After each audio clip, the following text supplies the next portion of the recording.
Alors, imaginez un peu tomber sur cette phrase, comme ça, dans un article universitaire qui a l'air très sérieux. Le pi d'Euclide et le G de Newton, perçus dans leur historicité, inéluctables. Franchement, qu'est-ce que ça peut bien vouloir dire? La première réaction, c'est de se dire, mais comment est-ce possible? Comment un texte pareil a pu être écrit par un physicien et surtout être publié dans une revue académique sérieuse? Eh bien, c'est tout le mystère au cœur de l'histoire d'aujourd'hui. Tout ça, c'est le point de départ d'une affaire qui a fait grand bruit, l'affaire Sokal, et du livre qui a suivi, Impostures intellectuelles. Pour bien comprendre, il faut savoir que tout part d'une provocation. Un canular, une blague, si on veut, mais une blague très bien préparée. Et pour saisir son impact, il faut se remettre dans le contexte de l'époque, en plein dans ce qu'on appelait la French Theory, ou le postmodernisme, un courant où le langage était devenu un véritable champ de bataille philosophique. On est donc en 1996. Un physicien, Alan Sokal, soumet un article à une revue d'études culturelles très prestigieuse qui s'appelle Social Text. Jusque-là, rien de bien spécial. Et alors là, le titre. Le titre, c'est déjà tout un poème. C'est une accumulation de jargon tellement dense que, honnêtement, ça ne veut pas dire grand-chose. C'est le premier indice. Et puis, c'est le coup de théâtre. Peu après la publication, Sokal lui-même révèle le pot aux roses. Son article était une farce, un canular de A à Z, un enchaînement d'absurdités. Son but, c'était un test. Il voulait voir si une revue prestigieuse était capable de publier n'importe quoi, du moment que ça sonne bien et que ça va dans le sens des idées des éditeurs. Et le piège a fonctionné. À la perfection. Mais ce canular, ce n'était que le début, l'étincelle. Ça a donné naissance à une critique beaucoup plus large qu'il a développée dans un livre écrit avec un autre physicien, Jean Bricmont, Impostures intellectuelles. Cette citation résume tout.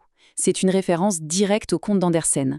Leur démarche, c'est celle de l'enfant qui ose dire tout haut ce que tout le monde voit, que certains discours intellectuels qui se donnaient de grands airs étaient en fait complètement vides. Et dans le livre, ils ne font pas de généralité.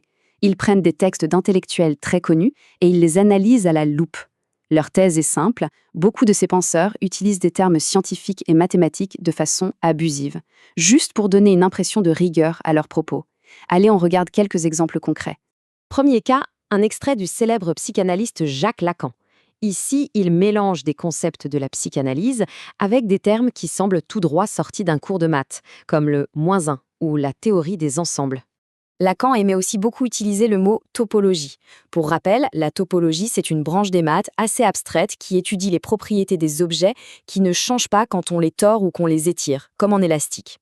Et c'est là que le bas blesse, selon Sokal et Bricmont. Pour eux, Lacan n'utilise pas ces termes pour leur vrai sens mathématique.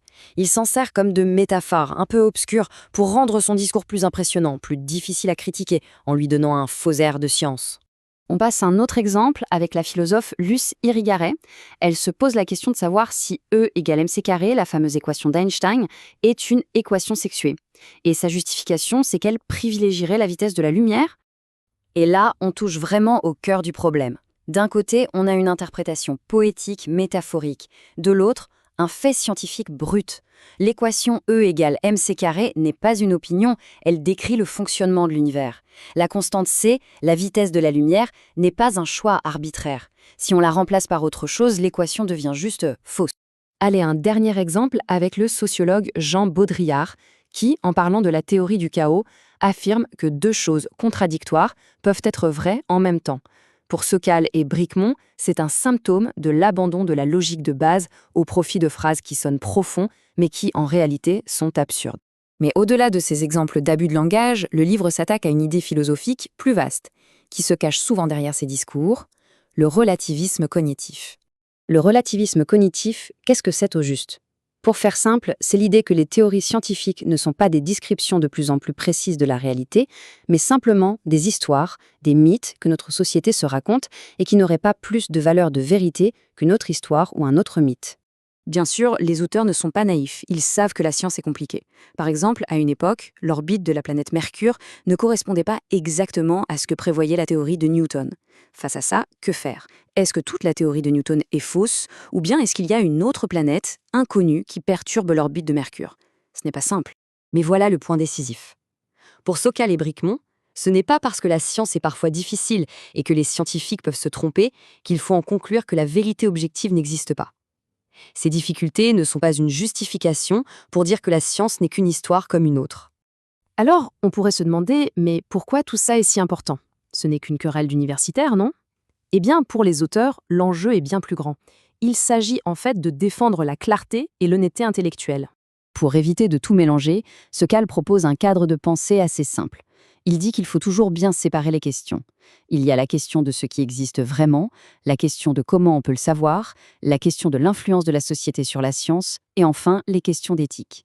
Par exemple, le fait que la société finance telle ou telle recherche ne change rien aux lois de la physique. En fin de compte, l'argument de Sokal et Brimont, c'est que ce jargon prétentieux n'est pas inoffensif. Il empoisonne le débat intellectuel. Il rend impossible une critique sérieuse des problèmes sociaux en la noyant dans un brouillard de mots.